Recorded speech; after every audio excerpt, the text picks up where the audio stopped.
오늘 제목이 좀 무겁네요. 내 마음이 몹시 괴로우니.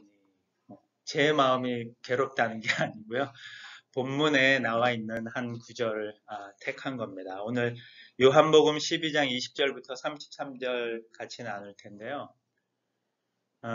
요한복음 이제 12장이 딱 끝나고 13장이 시작되면서 좀 새로운 그런, 뭐라 그럴까요? 새로운 분위기, 새로운 내용, 이렇게 되는 부분이라서 지금 12장의 마지막 부분을 지금 하고 있습니다. 지난주에는 예수님이 그 베다니에서 그 마리아와 마르다와 나사로와 그곳에 있는 사람들하고 행복한 식탁의 모임을 가진 내용들이 있었고요. 그 이후에 이제 예수님이 그 예루살렘에 입성하고 또 그 입성한 이후에 이제 마지막 한 주를 남겨놓고 있는 상황 가운데서 나타나고 있는 그런 모습을 좀 보여주고 있습니다. 지금 또 시기가 지금 사순절 기간이라서 한국은 뭐 사실 사순절에 대해 그렇게 많이 좀 강조를 하거나 잘 지키지는 않아요, 보면은. 근데 사순절이라는 의미가 이제 그 부활절 40일 전 동안에 좀 뭐 이렇게 좀 준비하는 마음, 영적으로 그런 마음들을 갖고 살아가는 그 기간 40일이 지금 시간이어서 또 어떻게 본문이 좀 잘 맞았고 또 4월 4일이 올해는 부활절이어서 저희가 예수님의 그런 고난도 한번 생각해 보는 그런 의미에서 한번 오늘 본문을 같이 나눴으면 좋겠습니다. 본문을 한 절씩 나눠서 읽어보겠습니다. 33절까지인데요. 명절에 예배드리러 올라왔던 사람들 중에 그리스 사람들도 몇 명 있었다.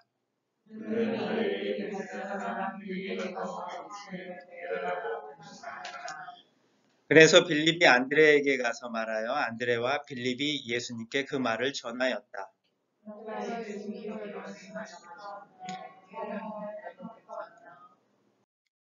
내가 분명히 너에게 말한다. 한 알의 밀이 땅에 떨어져 죽지 않으면 한 알 그대로 있지만 그것이 죽으면 많은 열매를 맺는다.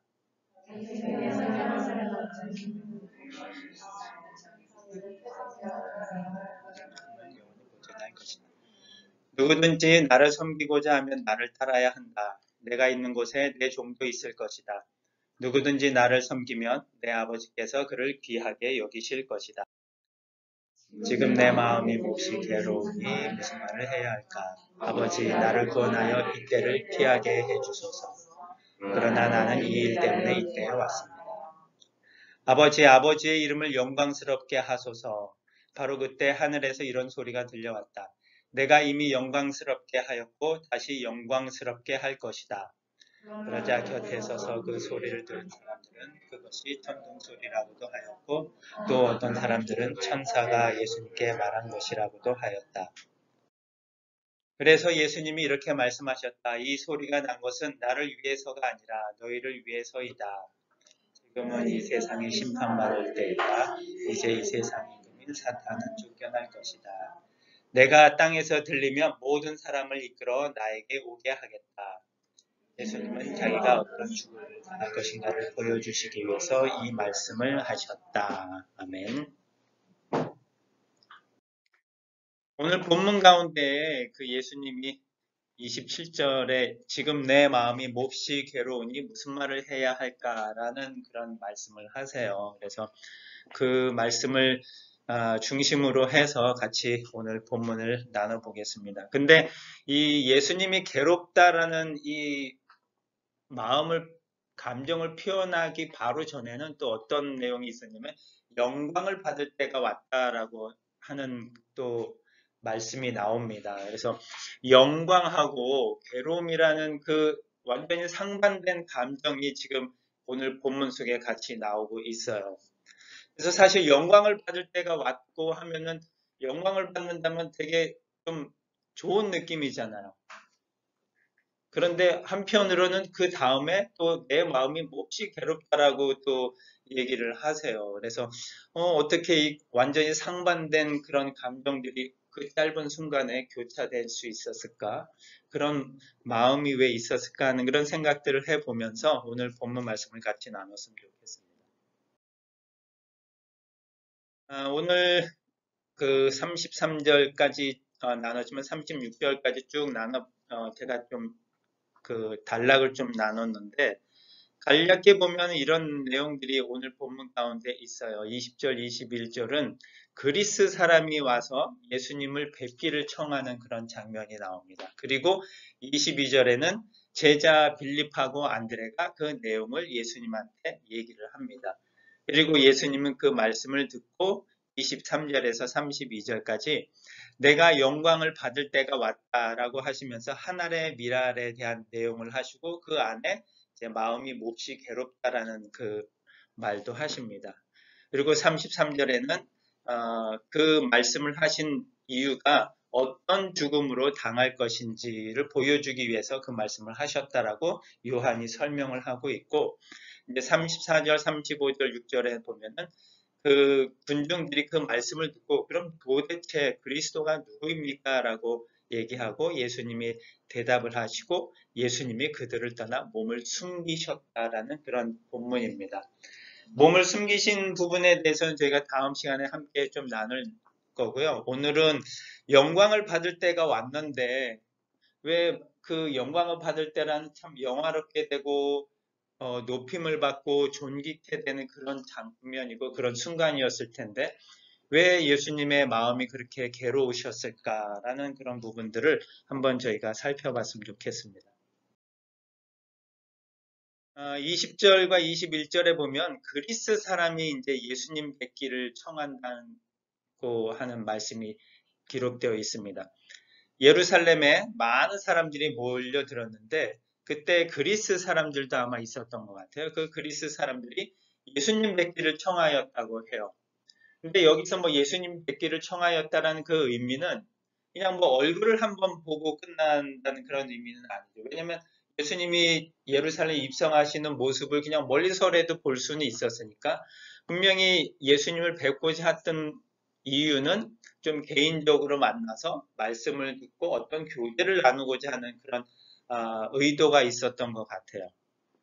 그런데 이제 그 내용을 제자 빌립에게 얘기를 했고 빌립이 안드레한테 얘기를 해서 조언을 구한 거죠. 그리스 사람이 이렇게 만나고 싶어 하는데 어떻게 하면 좋겠니? 라고 안드레한테 얘기를 했던 것 같아요. 그 내용을 보니까 이 빌립과 안드레가 나왔던 내용이 어디에 또 있냐면 오병이어를 다루는 내용에도 빌립과 안드레가 같이 나와요. 예수님 빌립한테 이 많은 사람들인데 어떻게 하면 먹일 수 있냐라고 물어봤을 때 빌립한테 물어봤고 곧이어서 안드레가 우리에게 오병이어가 있습니다라고 하는 내용을 봤을 때 빌립하고 안드레가 좀 가까이 그런 일들을 하고 있었던 것 같아요. 근데 이 그리스 사람들을 이제 오게 된 그런 장면 바로 전에 19절에 보면 바리새파 사람들이 저것 보시오 세상이 모두 저 사람을 따르고 있으니 이제는 다 틀렸다고 하면서 세상이라는 그런 의미를 좀 얘기를 해요. 그 전에는 유대인들이 예수님을 따르고 있었는데 지금은 세상이 다 따르는 순간으로 바뀌어버렸고 그 세상의 한 예로 지금 그리스 사람이 예수님을 따르고자 하는 그런 의미를 지금 보여주고 있습니다. 근데 이 그리스 사람하고 뭐 빌립하고 이런 관계를 보면 이 그리스 사람이 왜 빌립에게 유독 와서 얘기를 했을까라는 것을 생각해 봤을 때 마가복음 7장에 보면 스로베닉의 여인이 예수님에게 와서 자기의 딸을 고쳐달라고 하는 그런 말씀이 나옵니다. 그래서 이 스로베닉의 태생의 여인이 그리스 사람이라고 얘기하는데 이 스로베닉에는 어디 지역이냐면 예수님이 두로와 시돈 지역에 가서 잠깐 이렇게 방문하셨을 때 그 지역 근처의 사람들이 스로베닉의 지역 사람이었어요. 근데 그 사람이 그리스 사람이었고 예수님을 통해서 딸이 고침받는 그런 은혜를 입었고 그래서 아마 그 지역의 사람들이 살았던 그리스 사람들이 올라왔을 때 예수님과 함께 만나고 교제와 나눔을 한번 하고 싶었던 것 같아요. 그래서 그냥 이 갈릴리 지역하고 그 위쪽 북쪽 서쪽으로 가면 지중해 그 두로와 시돈 지역이 있기 때문에 좀 가까운 것 같아요. 아무래도 빌립이나 그런 사람들한테 요청을 했었던 것 같아요. 그래서 중요한 거는 이제 세상의 사람들이 예수님을 향해서 이제 다가오고 있다는 것, 구원의 영역이 유대 안에만 있는 게 아니고 세상으로 넓어져 가고 있다라는 그런 장면들을 좀 나누고 있는 것 같습니다. 그런데 이제 23절에 그렇게 세상의 사람들이 예수님에게 다가오고 구원을 향해서 오고 있는 그런 모습을 봤을 때 예수님이 이 그리스 사람들의 요청을 어떻게 했는지에 대해서는 이제 내용은 나오지는 않고 있고 예수님이 이렇게 말씀하셨다고 해요. 내가 영광을 받을 때가 왔다라고 말씀을 하십니다. 구원의 이제 그 사역을 감당하고 계신 그 예수님이 이제 유대인들뿐만이 아니라 잃어버린 양뿐만이 아니라 우리 밖에 있는 양들을 데려오셔야 된다고도 이전에 예수님이 말씀하셨잖아요. 그 우리 밖에 있는 사람들이 이방인들인 거죠. 세상 사람들. 그 사람들이 이제 예수님에게 진짜 오는 모습이 보이니까 예수님이 내가 영광을 받을 때가 왔다라고 그 때를 이제 말씀하시는 장면이 나옵니다. 근데 우리가 성경에 또 아니면 우리가 많이 쓰는 말 중에 영광이라는 말을 참 많이 써요. 하나님께 영광, 뭐 하나님이 영광을 받으실 것이다. 그런 말을 많이 쓰는데 일반적으로 우리가 영광을 받는다라는 의미를 딱 갖고 생각을 해볼 때 어떤 의미냐면 높임을 받는다라는 그런 의미, 또 존귀하게 여겨지고 명예롭게 된다라는 그런 뜻이거든요. 영광을 받는다라는 의미가 보통 일반적인 의미로. 그러면 예수님께서 이제 어떠한 높임을 받게 되는 순간이 이제 다 왔다라는 것이고 어떻게 명예롭게 될 수 있는 그런 어떻게 세상적으로 봤을 때 왜냐면 예루살렘 입성을 통해서 막 호산나 호산나 하면서 사람들이 외치고 자기들 구원해달라 그러고 이스라엘의 왕이시여라고 막 외쳤거든요. 그래서 그 외쳤던 그 사람들의 입장에서 영광을 받을 때가 왔다라는 그 의미는 어떻게 해석이 되냐면 이제 예수님이 왕이 돼서 그 모든 영화와 존귀와 영예를 다 받아서 진짜 왕이 될 순간이 왔나 보다라고 생각을 할 수밖에 없는 거죠. 요한복음 2장이나 우리가 이전에 그 내용들을 살펴보면 예수님께서 영광에 대해서 얘기하셨던 부분들이 몇 번 나오고 때에 대해서 얘기했던 부분들도 나옵니다. 처음 영광에 대해서 얘기한 부분이 가나의 혼인잔치의 2장에서 나오는데요.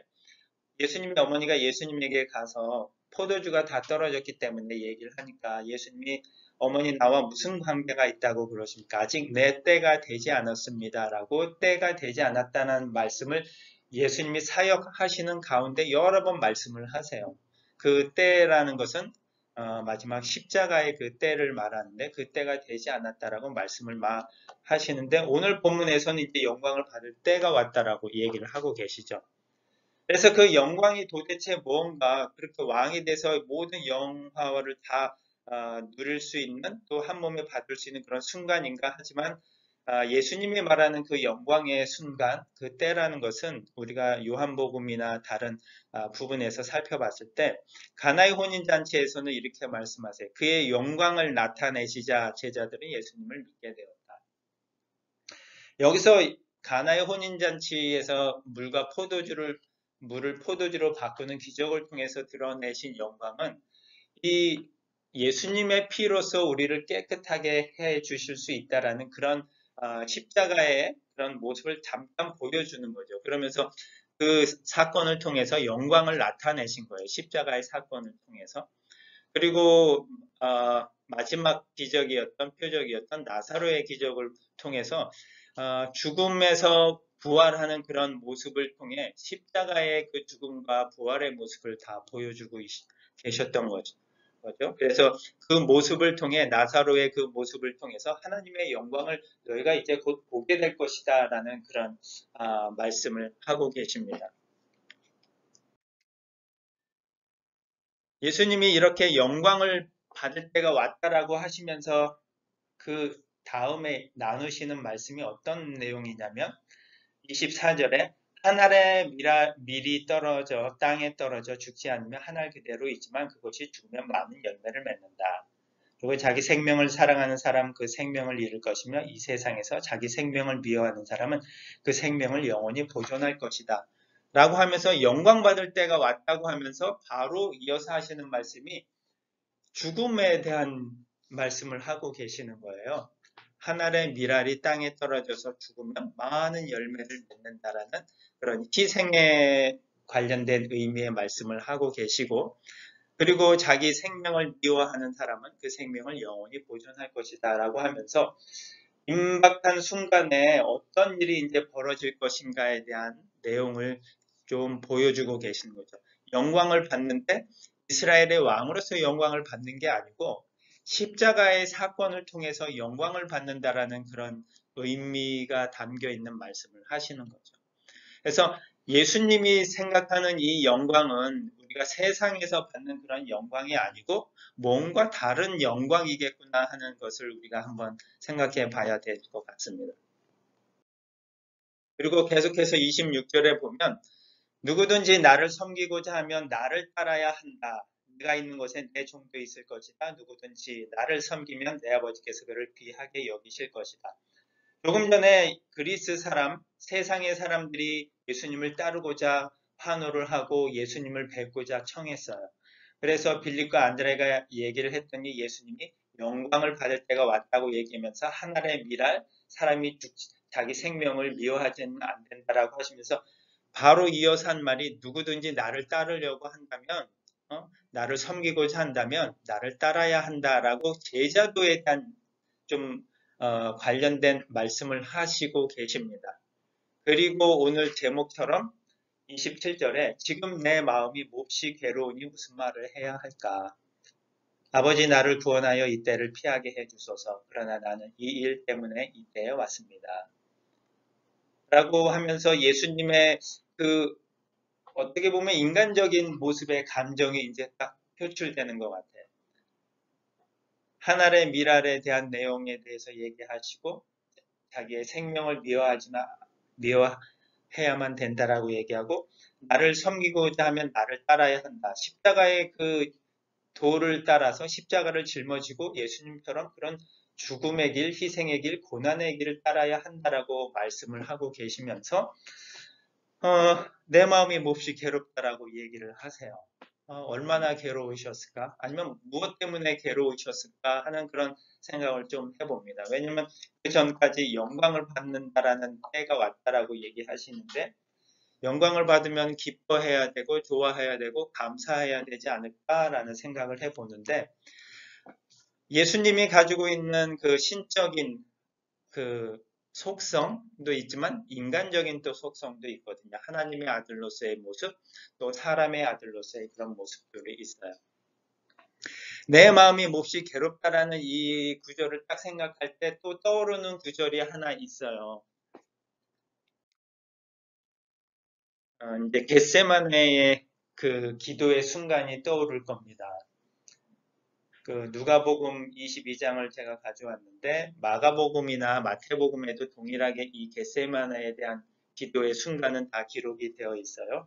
근데 누가복음 22장 42절에 보면 겟세마네에서 기도를 하시면서 아버지께서 원하신다면 이 고난의 잔을 내게서 거두어 주시옵시오. 그러나 내 뜻대로 마시고 아버지의 뜻대로 하십시오. 라고 하면서 겟세마네에서 기도하는 그 마지막 순간에도 예수님이 그 인간적인 고뇌, 이 고통이 얼마나 큰지를 또 얘기하고 계세요.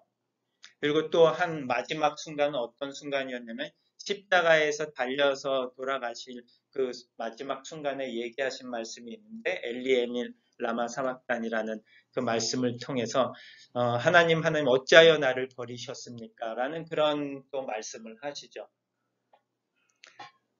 그런데 이 예수님이 괴롭다라는 그 마음이 뭐 때문에 괴로우셨을까 하는 생각을 좀 해봤어요.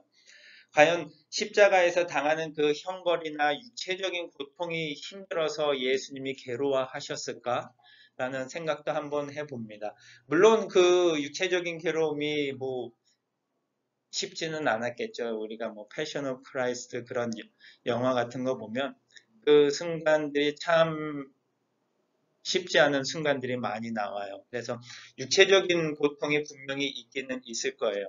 하지만 예수님이 이 말씀하시기 전에 계속 죽음에 대해서 얘기를 하세요. 한 알의 밀알이 땅에 떨어져 죽지 않으면 많은 열매를 맺지 않고 자기 생명을 미워하는 사람도 생명을 영원히 보존할 것이다라고 해서 죽음에 대해서 얘기를 하고 계셨기 때문에 죽는 것이 사실 두렵지는 않으신 것 같아요, 예수님이. 왜냐면 이 내용들을 사실 예수님은 다 알고 계시고 십자가의 순간이 오고 계시는 것을 알고 계셨기 때문에 이것을 괴롭다고 표현은 하셨지만 영광을 받을 때라고도 또 표현을 하시는 거거든요.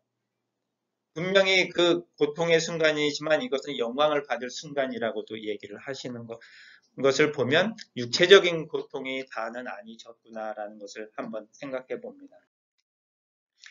그래서 생각해 보기로는 그 육체적인 고통 이외에 그 십자가를 통해서 죄의 저주가 주는 그런 사망의 고통, 또 하나님의 진노하심을 통해서 이 사망의 죄가 왔기 때문에 그러한 것을 통과해야 되는 모습 속에서의 그 고통이나 아픔들을 맛볼 수밖에 없었던 예수님이 아마 그런 괴로움을 좀 느끼셨을 것 같아요. 사망의 저주가 얼마나 심한지, 이 죄라는 것이 얼마나 심각한 건지에 대한 것을 예수님이 참 괴로워하고 계셨던 것 같아요. 그리고 또 한 가지는 사랑하는 그 제자들의 배반을 또 생각하셔야 됐기 때문에 또 힘들으셨던 것 같아요.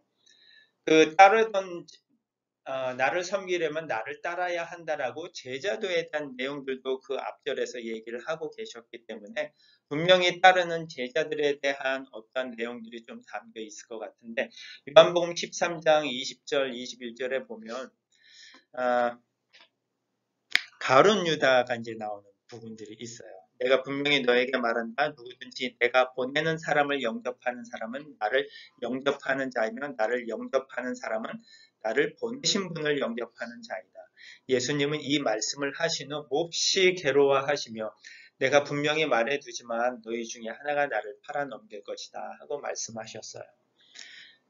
제자도에 대한 말씀도 하셨는데 그리고 분명히 그 제자도가 필요한 제자들이 있지만 그 중에 하나가 예수님을 팔아 넘기는 그런 배반을 하는 사건이 이제 나올 것이라는 것도 알고 계시는 거죠. 그래서 예수님을 따르는 제자들에 대한 제자된 말씀을 하시면서 자신의 제자 중에 누군가가 나를 배반한다라는 그런 괴로움이 또 한편으로는 있었던 것 같고 하지만 제일 크게는 이 십자가의 그 영광의 순간이지만 그 안에는 고난의 종으로 오셨던 예수님의 그 모든 고난들이 담겨 있는 순간이지 않을까라는 생각을 해봅니다.